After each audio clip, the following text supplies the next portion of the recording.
যদি ইসলামের সুশীতল ছায়াতলে আশ্রয় গ্রহণ করতে পেরে আমাদের জীবন হয়েছে হলো আদালতের আখিরাতে কিয়ামতের কঠিন ময়দানে সেই রাসূলের সুপারিশের আশায় আজকে মাহে রমজানের 20তম রোজা, মাগফিরাতের সর্বশেষ রোজা রেখে ইফতারের পূর্ব মুহূর্তে দোয়া কবুলের সময় জেনে হৃদয়ের সম্পূর্ণ ভালোবাসা প্রচার করে দিয়ে আমরা সবাই দুরূদ সালাম পেশ করছি মুহাম্মদ সাল্লাল্লাহু আলাইহি ওয়াসাল্লাম।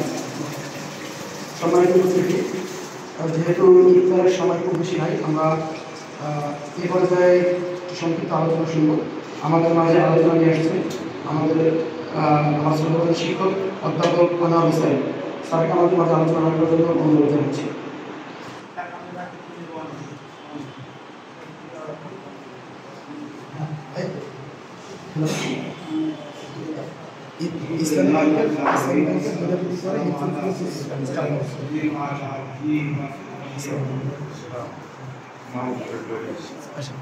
দোতলা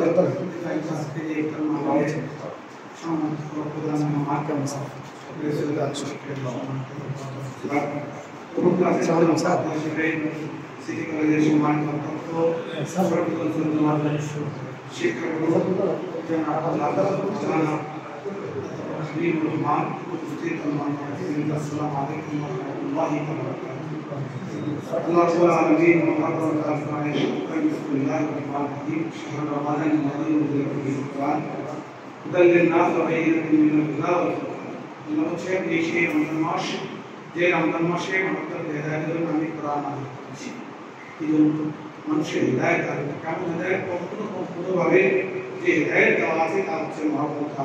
রমজান মাসে এত গুরুত্ব এবং তাৎপর্য এবং গুরুত্ব যা কিছু আছে তা কেবলমাত্র রব্বুল আলামিন এই রমজান মাসে কোরআন নাযিল করেছেন। সেই জন্য আমি সম্মানিত অতিথিদের দৃষ্টি আকর্ষণ করতে চাই যে আসলে আমরা যে সিয়াম সাধনা করছি অনেক কষ্ট করে, এর মূল উদ্দেশ্য হচ্ছে তাকওয়া অর্জন করা। আল্লাহ রাব্বুল আলামিন শাহরু রমাদান শাহরু কুতিবা আলাইকুমুস সিয়াম কামা কুতিবা আলাল লাযিনা মিন ক্বাবলিকুম লাআল্লাকুম তাত্তাকুন। আমরা আমাদের উপর যখন ফরজ করা হয়েছে এর আগে ওটা ফরজ ছিল, উদ্দেশ্য হচ্ছে তাকওয়া অর্জন। আর রমজানের সিয়াম সাধনা যে তাকওয়া অর্জন হয় অন্তত হলো যে এরকম তাকওয়া অর্জনটা সততা করতে পারে। সেই জন্য এই তাকওয়া আমাদের অবলম্বন করতে হয়, তাই সিয়ামের কাছে আসতে হবে। আর সিয়াম থেকে যদি গুরুত্ব এবং তাৎপর্য এবং যদি ফায়দা আমাদের পেতে হয়, তাহলে এই সিয়ামের গুরুত্ব হচ্ছে কোরআন নাযিলের মাধ্যমে, কোরআন নাযিলের কারণে সেই কোরআনের দিকে আমাদের আসতে হবে। আমরা সেই কোরআন নিজেরা বুঝি, নিজেরা আমল করি। এই জন্য বলি কোরআন পড়ি, কোরআন বুঝি এবং কোরআনের সমাজ নির্মাণের জন্য যেন চেষ্টা করতে পারি। তাহলে রমজানের ফায়দা রব্বুল আলামিন আমাদের নসিবে দিবেন।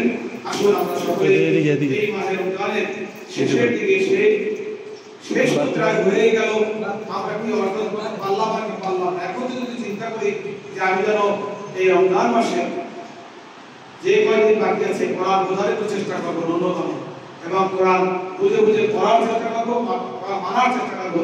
আল্লাহ রাব্বুল আলামিন আমাদের সেই তৌফিক দান করুন। ওয়া আমিরু দাওয়ানা আলহামদুলিল্লাহি রাব্বিল আলামিন। আসসালামু আলাইকুম ওয়া রাহমাতুল্লাহ।